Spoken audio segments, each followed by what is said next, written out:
Indonesia Menyapa melaporkan langsung dari Aula Balai Guru Penggerak Kota Kupang, Nusa Tenggara Timur dalam acara gelar pelepasan dan perpisahan siswa kelas 6, 9, 12 SLB Asuhan Kasih Kupang yang berlangsung pada 11 Juni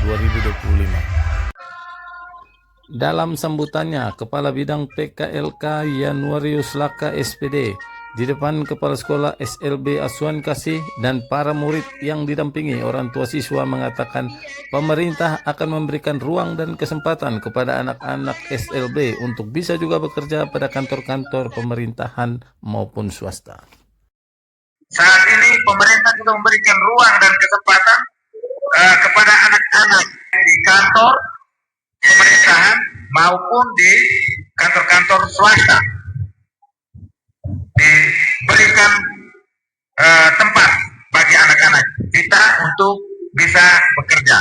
Jadi kalau soal biaya sih kami belum bisa memastikan, tapi bahwa harapan kami anak ini punya bakat bisa dilanjutkan di jenjang perguruan tinggi. Kebetulan dia bakat musik, jadi di Kupang sini kan ada perguruan tinggi yang membuka jurusan itu, sendatasi.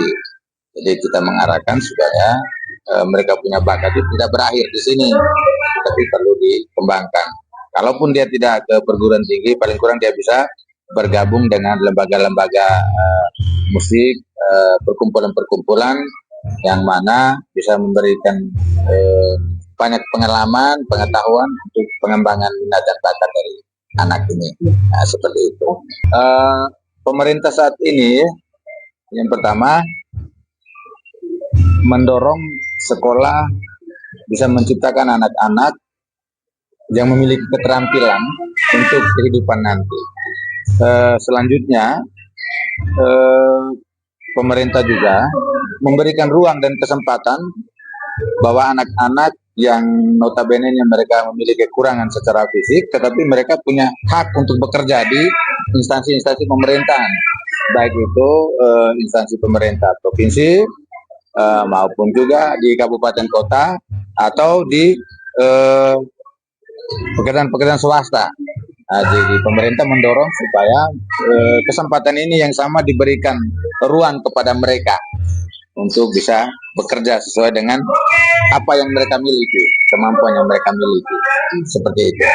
Ya, harapan dari kita bahwa anak-anak ini tidak merasa puas dengan hasil yang mereka dapat, misalnya mereka tamat jenjang SMA atau SMK atau SLB, SMA LB, tetapi bahwa mereka terus membekali diri dengan keterampilan-keterampilan apabila mereka tidak berkeinginan untuk ke perguruan tinggi, apakah lewat kursus, ada lembaga-lembaga yang disiapkan oleh pemerintah yang secara gratis, misalnya di Balai Latihan Kerja, yang mana dengan keterampilan itu bisa untuk bekal kehidupannya.